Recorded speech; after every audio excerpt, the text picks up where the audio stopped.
Welcome to our channel Easy and Deep Way. आज हम important MCQ की एक नई सीरीज करने जा रहे हैं जिसमें creating an inclusive school subject के अंदर हम हियरिंग इम्पेयरमेंट के एमसीक्यू को डिस्कस करेंगे।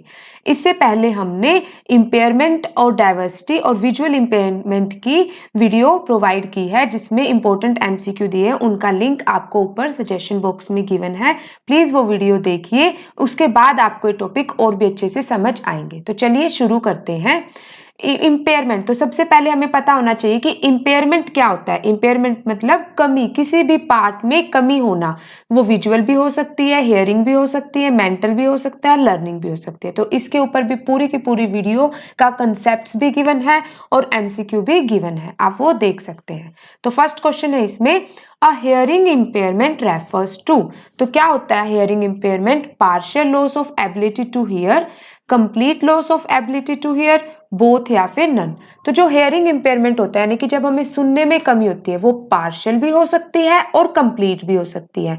इसमें क्या होता है, एक तो डीफनेस इंक्लूड होता है और एक हार्ड ऑफ हियरिंग इंक्लूड होता है कि जिसको कुछ भी सुनाई ना दे किसी भी इंस्ट्रूमेंट एम्पलीफिकेशन के थ्रू, वो डीफनेस, और जिसको किसी भी जैसे लाउड म्यूजिक हो गया या फिर एम्पलीफिकेशन के थ्रू सुनाई दे उसको हार्ड ऑफ हियरिंग। एक एक करके हम आगे इसको डिस्कस करेंगे। तो बोथ होगा इसका आंसर, ठीक है। नेक्स्ट है, a hearing loss that prevents a person from. तो हियरिंग लॉस, अब है, पहले था इम्पेयरमेंट यानी कि कमी आना, और अब है लॉस। तो लॉस किस वजह से होता है हियरिंग का, यानी कि कुछ भी सुनाई ना दे। एक किस्म से हम इसको बोल सकते हैं deafness that prevents a person from. तो totally receiving sounds through the ear या फिर partially receiving sounds through the ear. तो जब लॉस होता है हियरिंग तो उसमें हमें टोटली साउंड्स अपने ईयर से सुनाई नहीं देती, रिसीव नहीं होती। तो ऑप्शन ए होगा इसका आंसर। नेक्स्ट है, a degree of loss such that a person is unable to understand speech even in the presence of amplification is। यानी कि जो इंस्ट्रूमेंट होता है, हियरिंग एड बोलते हैं जिसको, उसमें क्या है, जब एम्पलीफिकेशन उसके थ्रू भी हमें स्पीच समझ में ना आए, उस डिग्री ऑफ लॉस को क्या बोलेंगे, उसको बोलेंगे डीफनेस। ठीक है, मैंने पहले भी बताया था कि जिसमें कंप्लीट लॉस होता है हियरिंग का। नेक्स्ट है इसमें, when people can process information from sounds and they can be benefited by hearing aids। कौन सा, अभी हमने पढ़ा जैसे एम्पलीफिकेशन होता है, then it is termed as। यानी कि हम किसी भी जो हमारा एड होता है हियरिंग का, उसके थ्रू हम चीजों को सुन सकते हैं, समझ सकते हैं, तो उसमें उसे क्या होगा, डीफनेस नहीं, हार्ड ऑफ हियरिंग होगा। कि हमें सुनने में कठिनाई होते हैं, उसके कुछ सिम्टम्स भी होते हैं जो हमने ऑलरेडी कंसेप्ट बाइट में बताया हुआ है, आप वो वीडियो देखिए कि भी वो सुनने में कैसे अपना एक कान आगे कर लेता है, उसके कान में दर्द, वो लिप्स रीडिंग करने लगता है, तो वो हार्ड ऑफ हियरिंग या फिर उसके सिम्टम्स होते हैं। ठीक है, नेक्स्ट है, the measuring unit of hearing loss is. तो ये इंपॉर्टेंट है कि भी जो हियरिंग लॉस है उसको किस चीज में मेजर किया जाता है, हर्ट्स में, फ्रीक्वेंसी में, डेसिबल में, या फिर कोई, उसको डेसिबल में मेजर किया जाता है। वैसे जो फ्रीक्वेंसी और हर्ट्स है इनको भी यूज किया जाता है, लेकिन उसकी जो यूनिट है, यूनिट डेसिबल ही होती है। ठीक है, नेक्स्ट है, degree of hearing impairment can be classified on the basis of. अब जो ये कमी है इसको अलग अलग तरीके से हम क्लासिफाई करते हैं कि भाई किसी को बिल्कुल कम होता है, किसी का बहुत ज्यादा होता है, बिल्कुल डीप भी होता है, बिल्कुल डीप भी होते हैं। तो उनके टाइप्स देख लेते हैं किस्म से, mildly retarded, moderately retarded, severally retarded, या ऑल ऑफ दिस। तो सारे के सारे उसके टाइप्स होते हैं। इसमें क्या होता है कि इनकी जो डेसिबल यूनिट्स बताई गई होती है, जैसे माइल्डली रिटार्डेड में क्या होता है, 26 से लेके 54 डेसिबल तक का लॉस होता है।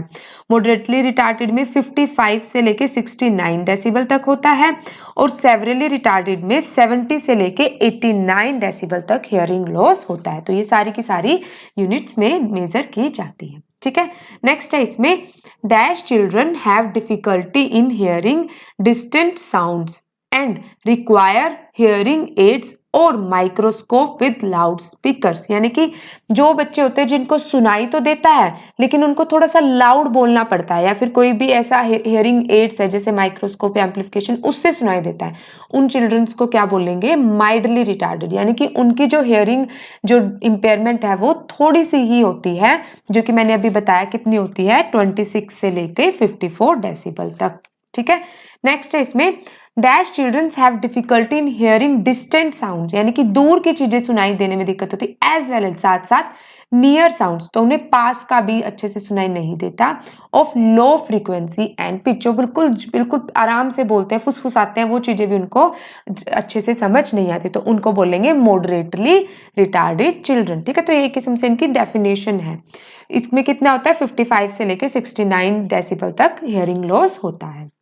नेक्स्ट है इसमें ओरली हैंडीकैप चिल्ड्रन, ओरली यानी कि वही हियरिंग को बताया गया है, are also categorised according to whether the hearing loss is.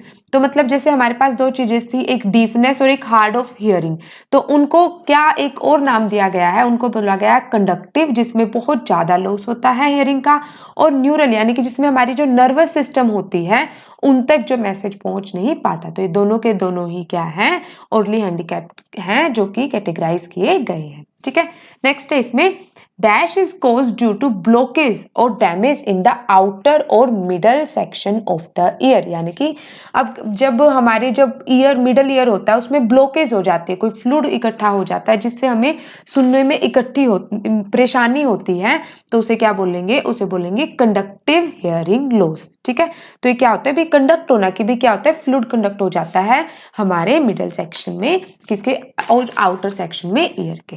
ठीक है, नेक्स्ट है इसमें when there is a damage to inner ear, तो वो था मिडल और आउटर ईयर, और ये क्या है इनर ईयर और auditory nerves, then it is, तो नर्व्स में जो रिएक्ट करेगा वो क्या होगा, न्यूरल हियरिंग लॉस। ठीक है, नेक्स्ट है इसमें children born with sufficient hearing loss to prevent the spontaneous acquisition of speech, that is speech of these children will always be defective and they will be dumb forever are categorized under। यानी कि देखो इसमें बताया गया कि जो बच्चे होते हैं उनमें हियरिंग लॉस होता है, और वो क्या होता है स्पीच एक्विजिशन ऑफ स्पीच में, यानी कि speech of this children will always be defective.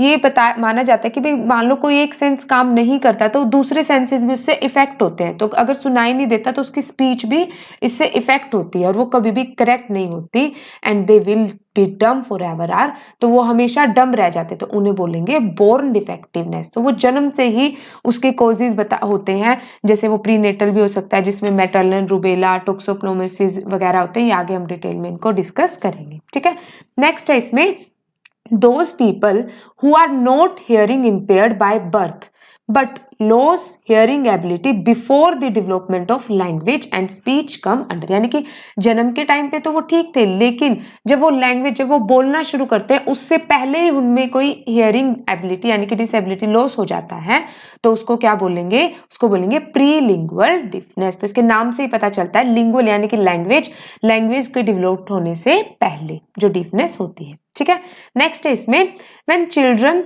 People become deaf after development of language and speech come under, तो जब हम बोलना सीख जाते हैं या फिर डेवलप हो जाती है हमारी लैंग्वेज, उसके बाद जो होगी उसको बोलेंगे पोस्ट लिंगुअल। तो नाम से ही पता चलता है पोस्ट लिंगुअल, लैंग्वेज डेवलप्ड होने के बाद। ठीक है, नेक्स्ट है इसमें the possible causes of hearing impairment includes, जो हियरिंग इम्पेयरमेंट है उसके कॉजेज क्या क्या हो सकते हैं देखते हैं। हेरिडिटरी और जेनेटिक्स, बिल्कुल जन्म से भी हो सकता है, वो चाहे प्रीलिंगुअल हो, पोस्ट लिंगुअल हो, बोन डिफेक्टिवनेस हो।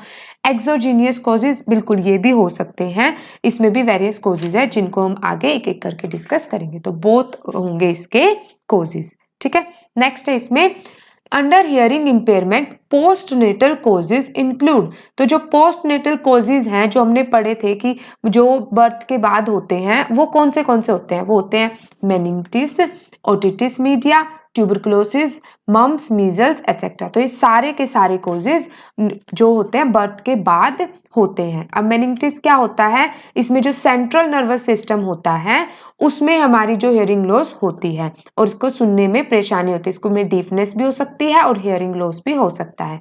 ओटिटिस मीडिया में क्या होता है, इन्फेक्शन हो जाता है मिडल ईयर में, या फिर क्या होता है फ्लूइड इंक्लूड जो होता है वो जमा हो जाता है हमारे ईयर ड्रम्स के अंदर, इसको क्या बोलते हैं कंडक्टिव हियरिंग लॉस। और बाकी तो जैसे ट्यूबरकुलोसिस के कारण भी होता है, मम्स के कारण भी होता है। आप प्लीज इनकी कंसेप्ट की वीडियो भी देखिए, आपको ये अच्छे से समझ आएंगे क्योंकि एमसीक्यू एग्जाम के लिए आपको कंसेप्ट भी अच्छे से आने चाहिए। ठीक है, नेक्स्ट है इसमें मैटरनल रूबेला टोक्सोप्लाज्मोसिस इंटॉक्सिकेशन में रिजल्ट इनटू डीफनेस आर, तो ये कोजेज बताए गए हैं, ये किसके कोजेज है? ये प्रीनेटल कोजेज है, पोस्टनेटल कोजेज है, पेरिनेटल कोजेज है या फिर सभी है? तो ये सारे के सारे प्रीनेटल कोजेज है। जैसे मैटरनल रूबेला, मैटरनल रूबेला में क्या होता है, जो मदर है, मदर में अगर कोई डिजीज होती है तो उसके कारण से चिल्ड्रन में भी कोई ना कोई डिफेक्ट हो जाता है, जैसे हियरिंग लॉस या फिर sensory neural in nature. Postnatal में क्या होता है कि जो जन्म के बाद होता है कोई भी चीज, जैसे हमने अभी पढ़ा था मेनिंगिटिस, ओटिटिस एक्सेट्रा। और पेरिनेटल में क्या होता है, जैसे जो बर्थ के टाइम पे होती है, जैसे कोई इंजरी हो सकती है या फिर डिलीवरी के समय पे कोई भी जैसे इंसिडेंट वगैरह होता है उसके कारण होते हैं। ठीक है, तो ये सारे के सारे किसके? प्रीनेटल कोजेस के टाइप्स है। नेक्स्ट है इसमें amplification, vocational training, sign language, lips reading, audiometry training, nursery education etcetera all are. तो ये सारे के सारे किसके हैं? ये हियरिंग एड्स के टाइप्स है कि भाई कैसे हम अपनी हियरिंग को अगर हम कवर कर सकते हैं तो कैसे कर सकते हैं। एम्प्लीफिकेशन के थ्रू वोकेशनल ट्रेनिंग दी जाती है बच्चों को भी, कैसे हम वो लिप्स रीडिंग सीखें, साइन लैंग्वेज सीखें। फिर ऑडियोमेट्री ट्रेनिंग भी दी जाती है भाई, कैसे वो उनको सुनने में समझने में, इस जो नर्सरी स्टार्टिंग से ही उनको एजुकेशन प्रोवाइड की जाती है। ठीक है, नेक्स्ट है इसमें preventive measures should be taken in case of hearing loss except, कि भाई हमें जो हियरिंग लॉस होता है उसमें क्या क्या प्रिवेंटिव मेजर्स लेने चाहिए, उसमें से एक नहीं है, कौन सा नहीं है देख लेते हैं। Avoidance of drugs and alcohol, बिल्कुल जो प्रेगनेंसी के दौरान अगर मदर कोई भी ड्रग्स या अल्कोहल लेती है तो उस कारण से कोज होता है, तो वो प्रिवेंटिव मेजर्स है वो नहीं लेने चाहिए। फिर है immunisation of mother during pregnancy, बिल्कुल जो इंजेक्शन वैक्सीनेशन वगैरह होती है वो भी जरूर करवानी चाहिए। Irregular checkup of mother during pregnancy, नहीं ये गलत है, रेगुलर चेकअप होना चाहिए मदर का प्रेगनेंसी के टाइम पर। फिर है early diagnosis of infectious diseases and there proper treatment, अगर कोई भी डिजीज या इन्फेक्शन पता चलता है तो उसका टाइम पे उसका डायग्नोस उसको पता लगा के ट्रीटमेंट करवाना चाहिए। तो ऑप्शन सी इसमें गलत है, ये प्रिवेंटिव मेजर्स नहीं है, रेगुलर होना चाहिए चेकअप। लास्ट है इसमें symptoms of hearing impairment includes all except, तो क्या क्या सिम्टम्स है कि भी कैसे पता चल सकता है कि भी जो कोई पर्सन है उसके में हियरिंग लॉस या फिर हियरिंग इंपेयरमेंट है। तो सबसे पहले देखते हैं एयर डिस्चार्ज और ईयर एक, यानी कि अगर उसके कान में दर्द है या फिर कोई भी परेशानी है तो ये भी उसका सिम्टम्स हो सकता है। कॉटन प्लग्ड, हाँ अगर किसी ने कॉटन लगाई हुई तो इसका भी ये कारण होता है कि भाई हाँ उसमें कोई हियरिंग इंपेयरमेंट है। स्पीच डेवलपमेंट और कम्युनिकेशन प्रॉब्लम, बिल्कुल उसको उस चीजों को समझने में और बोलने में भी दिक्कत होगी। एनर्जेटिक और काम होगा वो, नहीं वो एनर्जेटिक नहीं होगा, वो बल्कि लेथार्जी सुस्त होगा। ठीक है, तो ऑप्शन डी इसमें गलत होगा। तो आप इन सारे के सारे क्वेश्चंस के कंसेप्ट बाइट्स यहाँ पर देख सकते हैं, यहाँ पर हमने लिंक प्रोवाइड किया हुआ है, इससे आपकी और भी अगर कोई पॉइंट्स या कोई एमसीक्यू छूट गया होगा तो आपको आ जाएगा। ठीक है, प्लीज इसे सभी के साथ ज्यादा से ज्यादा शेयर कीजिए और नेक्स्ट वीडियो की नोटिफिकेशन के लिए हमारे चैनल को सब्सक्राइब भी कीजिए। Thank you.